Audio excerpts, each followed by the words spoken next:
वैष्णवी हगवणे मृत्यू प्रकरणात यावेळेची सगळ्यात मोठी बातमी जर म्हणावी लागेल तर काल पिंपरी चिंचवड पोलिसांनी भारत आणि नेपाळ बॉर्डरवरून अटक केलेला जो निलेश चव्हाण होता त्या निलेश चव्हाणला आज सुट्टीच्या न्यायालयात सुट्टीच्या कोर्टात हजर केलं आणि त्यानंतर त्याला 3 जून पर्यंत पोलीस कोठडी सुनावलेली आहे।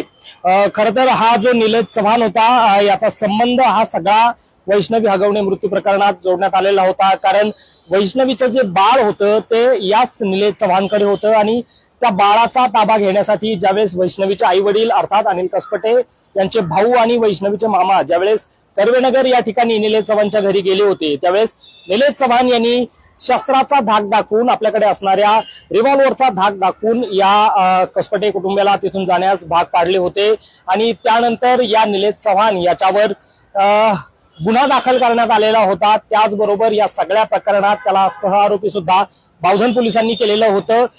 खरं तर हा निलेश चव्हाण आहे तो मुळातच गुन्हेगारी प्रवृत्तीचा व्यक्ती आहे। त्याच्यावर हिंजवडी पोलीस स्टेशन मध्ये ड्रिंक अँड ड्राईव्हची केस दाखल आहे यापूर्वीची। त्याचबरोबर 2019 साली त्याच्यावर त्याच्या पत्नीचे अश्लील व्हिडिओ अर्थात जो काही बेडरूम मधला फॅन होता त्या फॅनला स्पाय कॅमेरा लावून अश्लील व्हिडिओ चित्रित केल्याप्रकरणी 376 चा गुन्हा सुद्धा दाखल होता।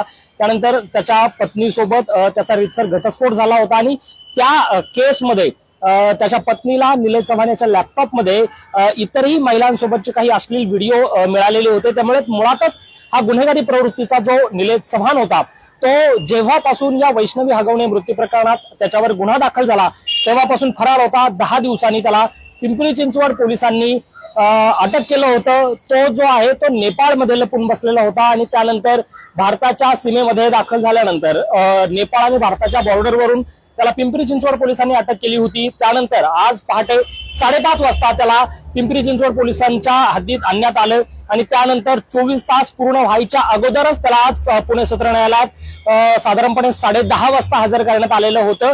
त्यानंतर सुट्टीच्या कोर्टासमोर ही जी सगळी सुनावणी आहे ती सुनावणी झालेली होती आणि या सुनावणीमध्ये नक्की काय काय झालं त्याचा तपशील आता माझ्याकडे आहे आणि पोलिसांनी जो रिमांड रिपोर्ट दिलेला आहे आणि कुठल्या कारणास्तव निलेश चव्हाण याची पोलीस कोठडी पोलिसांना हवी आहे याचा रिमांड रिपोर्ट आता माझ्या हातात आहे तो सुद्धा डिटेल सांगणार आहे आणि आरोपीच्या वकिलांनी नक्की काय दावे केलेले त्या सगळ्या संदर्भात ते सुद्धा आता माझ्या हातात आहेत आणि त्या सगळ्या संदर्भातच मी तुम्हाला सांगतोय।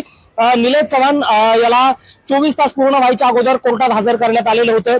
त्यावर आरोपीचे जे वकील होते त्यांनी सुद्धा एक दावा केलेला होता की आधी आरोपी अटकेत घ्यायचा आणि त्यानंतर त्याच्याकडे मोबाईल आहेत का याची चौकशी करायची आणि ते जप्त करायचे असा एक प्रकार सध्या सुरू असलेला आहे असं आरोपीचे वकील म्हणाले होते। त्याचबरोबर वैष्णवीचं जे बाळ होतं ते निलेश चव्हाण याच्याकडे होतं आणि केवळ त्या कारणास्तव त्याला या केसमध्ये त्याचं नाव घेतलेलं आहे।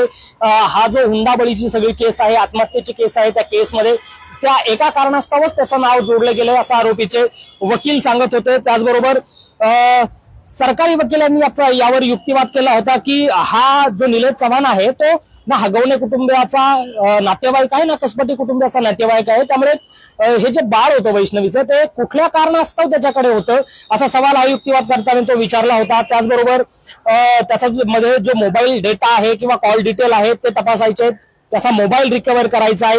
वैष्णवी हगवणे मृत्यू प्रकरणात त्याचा काय सहभाग आहे हा तपासायचा आहे। हा जो युक्तिवाद आहे तो सरकारी वकिलांनी केला होता। त्याचबरोबर आरोपीचे वकील यांनी असं म्हटलं की केवळ बाळ त्याच्याकडे होतं म्हणून त्याला गोवण्यात आले त्यानंतर त्याच्यावर वेगवेगळे गुन्हे दाखल करण्यात आले असं आरोपीच्या वकिलांचा युक्तिवाद होता। तो सगळा कोर्टामध्ये होता। त्याच्याकडे शस्त्र परवाना आहे त्यांनी शस्त्र कुठंच वापरलेलं नाही असं सुद्धा आरोपीचे जे वकील आहेत त्यांनी युक्तिवाद करताना म्हटलेलं आहे। त्यानंतर हे सगळे जे गुन्हे त्याच्यावर या सगळ्या प्रकारात नाव आल्यानंतर त्याच्यावर केल्याचं वकील म्हणाले आहेत। त्याबरोबर सरकारी वकिलांनी अत्यंत एक मोठा आणि महत्वाचा जो युक्तिवाद यामध्ये केलेला आहे की वैष्णवी जी हगवणे आहे त्यांना करिश्मा हगवणे सोबत मिळून या निलेश चव्हाणने त्रास दिलाय का, म्हणजे सुरुवातीपासून या मुद्द्यावर चर्चा अनेक दिवस झालेली होती आणि त्याचाच जो उल्लेख आहे तो सरकारी वकिलांनी या युक्तिवादामध्ये केलेला आहे की करिश्मा हगवणे आणि निलेश चव्हाण यांनी दोघांनी मिळून वैष्णवी हगवणेला त्रास दिलाय का या संदर्भातली सगळी जो तपास आहे तो करायचा आहे। आणि यामध्ये अजून एक महत्वाचा मुद्दा त्याच्याकडे 2 मोबाईल असल्याचं पोलिसांच्या सूत्रांकडून आपल्याला आधीच यापूर्वी कळत होतं आणि तोच जो युक्तिवाद आहे तो सरकारी वकिलांनी केला आहे। शशांक हगवणे आणि करिश्मा हगवणे यांच्या दोघांचे जे मोबाईल आहेत ते निलेश चव्हाणकडे आहेत, ते जप्त करायचे आहेत। त्याचे कॉल डिटेल्स, त्याचा डेटा हे सगळं पोलिसांना रिकव्हर करायचं आहे। त्यामुळे याची पोलीस कस्टडी हवी आहे। खरं तर 5 दिवसांची पोलीस कस्टडी ही पोलिसांनी मागितली होती। त्यानंतर त्याच्याकडून हे सगळं जप्त करायचं यासाठी सगळी कस्टडी असल्याचं म्हटलं होतं। आरोपीचे वकील म्हणतात की यामध्ये व्यक्तीला आधी अटक करायचं आणि त्यानंतर त्याच्या विरोधात पुरावे गोळा करायचे, अशी सगळी थिअरी असल्याचं हे जे आरोपीचे वकील आहेत त्यांनी म्हटलेलं होतं। त्यानंतर 5 दिवसांची पोलीस कोठडी त्यांनी सुद्धा मागितली होती आणि यामध्ये सगळ्यात महत्वाचा म्हणजे या केसला सगळ्यात एक कलाटणी देणारा सगळ्यात जो युक्तिवाद होता तो सगळ्यात महत्वाचा होता, तो आरोपीच्या मात्र सरकारी वकिलांनी केलेला होता। त्यामध्ये त्यांनी असं म्हटलं होतं की मृत्यूपूर्वी हा जो निलेश चव्हाण आहे त्याचं आरोपींपैकी म्हणजे 5 आरोपींपैकी कुणाकुणाशी संवाद झाला होता आणि कुणाकुणाशी कॉल झालेले होते हे तपासायचं आणि यामुळे या कॉल्स डिटेलमुळे कदाचित या केसमध्ये आणखी जो काही स्पष्टता आहे ती येऊ शकते। त्यामुळे याचा जो रिमांड आहे तो 5 दिवसांचा मागितलेला होता आणि ज्या रिमांड कॉपीमध्ये सगळ्यात महत्वाचे मुद्दे जे यात आपण म्हणू शकतो त्यामध्ये जो निलेश चव्हाणकडे शस्त्र परवाना होता, जो ज्याच्यावर निलेश चव्हाण याचा जो शस्त्र परवाना होता, त्या शस्त्राने कसबटे कुटुंबियांना त्याने धमकावलं होतं, हा शस्त्र नक्की कुठे आहे याचा तपास करायचा आहे आणि याच शस्त्राने, याच हत्याराने, याच रिव्हॉल्वरने त्याने वैष्णवी हगवणेला धमकावलं असल्याचं सुद्धा या रिमांड रिपोर्टमध्ये म्हटलेलं आहे आणि त्याचाच तपास करायचा आहे। त्याचबरोबर शशांक हगवणे, सुशील हगवणे आणि राजेंद्र हगवणे यांच्यासोबत निलेश चव्हाण याचे मोठे आर्थिक संबंध असल्याचं सुद्धा रिमांड रिपोर्टमध्ये म्हटलेलं आहे। त्याचबरोबर लता आणि करिश्मा यांचा मोबाईल निलेश चव्हाणकडे असण्याची शक्यता आहे शशांक सोबतच। त्याचबरोबर या मोबाईलमध्ये वैष्णवी हगवणे आत्महत्या प्रकरणाचे महत्वाचे पुरावे आहेत आणि त्या पुराव्याशी हा निलेश चव्हाण त्यांनी छेडछाड केलेली आहे, ते पुरावे सगळे तपासायचे आहेत, तो डेटा रिकव्हर करायचा आहे।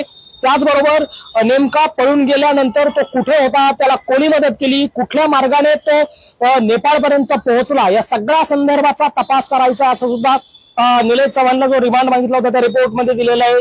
मुलाचं पालकत्व नसताना त्याने अनधिकृतपणे बालकाला कुठल्या कारणास्तव ताब्यात ठेवलं होतं याचा सुद्धा तपास करायचा आहे। त्याचबरोबर याआधी देखील एका गुन्हा त्याच्यावर नोंदवला होता ज्याचा उल्लेख मी यापूर्वी केलाय, 2019चा जो गुन्हा होता 376चा आणि त्या गुन्ह्यामध्ये हा फरार होता आणि पोलिसांनी त्याला फरारी घोषित सुद्धा केलेलं होतं त्यामध्ये आणि याचबरोबर आरोपीचे जे CDR आहेत ते सुद्धा पोलिसांना तपासायचे आहेत। त्यामुळे निलेश चव्हाण हा जो सगळा वैष्णवी हगवणे केस मधली जी महत्वाची कडी मानली जाते त्याच्या चौकशीमध्ये नक्की काय काय समोर येतं हे पाहणं महत्वाचं असणार आहे। अर्थात त्याला 3 जून पर्यंत पोलीस कोठडी सुनावलेली आहे, मात्र या सगळ्यामध्ये या रिमांड रिपोर्टमध्ये आणि सरकारी वकिलांनी जे युक्तिवाद केलेत त्यामध्ये अत्यंत महत्वाच्या ज्या बाबी आहेत त्या बाबी नमूद करण्यात आलेल्या आहेत। त्याचबरोबर आता या निलेश चव्हाणला अटक केल्यानंतर करिश्मा हगवणे आणि निलेश चव्हाण या दोघांनी मिळून वैष्णवीचा छळ केल्याचा जो आरोप होता तो सुरुवातीपासून कसपटे कुटुंबीय करत होते आणि त्याचाच तपास करायचा असल्याचं आज हा जो युक्तिवाद आहे तो कोर्टामध्ये सरकारी वकिलांनी केलेला आहे आणि त्याचबरोबर पोलिसांनी निलेश चव्हाण आणि करिश्मा हगवणे या दोघांना समोर बसून चौकशी करायचं सुद्धा म्हटलेलं होतं आणि त्यानंतर ह्या ज्या पोलीस कोठडी आहे अर्थात आज 31 तारीख आहे, 1, 2 आणि 3 तारखेपर्यंत त्याला पोलीस कोठडी सुनावलेली आहे। 3 तारखेला त्याला पुन्हा एकदा पुणे सत्र न्यायालयात हजर केले जाणार आहे। मात्र या 3 दिवसामध्ये नक्की काय काय चौकशीतून बाहेर येतं, या केसमध्ये आणखीन काय नवीन उलगडे होतात, वैष्णवीचा जो छळ केलेला होता हगवणे कुटुंबाने त्यामध्ये निलेश चव्हाणचा नक्की काय रोल आहे आणि तो पळून गेला होता, तो पळून जायला त्याला कोणी कोणी मदत केलेली होती, या सगळ्यांचे नावं यामध्ये समोर येणार आहेत आणि जे त्याच्याकडे शस्त्र होतं त्या शस्त्राचा भाग दाखवून त्यांनी वैष्णवीला धमकावलं का हा सुद्धा महत्वाचा मुद्दा त्यामध्ये असणार आहे आणि करिश्मा हगवणे सोबत निलेश चव्हाण याचे काय संबंध आहेत आणि यामधूनच काही वैष्णवीला धमकावण्यात आलं का हे सुद्धा पाहणं महत्वाचं असणार आहे आणि तेच या सगळ्या चौकशीमध्ये आता समोर येणार आहे। त्यामुळे 3 जून पर्यंत निलेश चव्हाण हा पोलिसांच्या कोठडीत असणार आहे आणि त्यानंतर कदाचित या केसमध्ये आणखी नवीन माहिती समोर येऊ शकते या चौकशीमध्ये। आता आज पुणे सत्र न्यायालयाला सुट्टी असली तरी सुट्टीच्या कोर्टासमोर या चव्हाणला हजर केलं होतं। त्याचबरोबर आज राजेंद्र हगवणे आणि सुशील हगवणे यांची सुद्धा पोलीस कोठडी संपत आहे। त्यांना सुद्धा 3 ते 4च्या दरम्यान पुणे सत्र न्यायालयाच्या सुट्टीच्या कोर्टासमोर हजर करण्यात येणार आहे आणि त्यांची सुद्धा पोलीस कोठडी आहे ती वाढून मागण्याची शक्यता पुणे पोलिसांनी वर्तवली आहे। कारण निलेश चव्हाणला अटक केल्यानंतर या दोघांची सुद्धा चौकशी त्या अनुषंगाने निलेश चव्हाणच्या कडीने ती तपास त्याचा करायचा आहे। त्यामुळे राजेंद्र आणि सुशील हगवणे यांना सुद्धा पोलीस कोठडी मागण्याची शक्यता आहे आणि त्यांना ती पोलीस कोठडी मिळते का हे पाहणं महत्वाचं असणार आहे। अर्थातच लता हगवणे आणि करिश्मा हगवणे यांना 14 दिवसांची न्यायालयीन कोठडी सुनावलेली आहे। त्यामुळे आता या प्रकरणात आणखी काय नवनवीन खुलासे होत आहेत ते पाहणं खऱ्या अर्थानं महत्वाचं असणार आहे। Abhijit Darade, Maharashtra time online, Pune.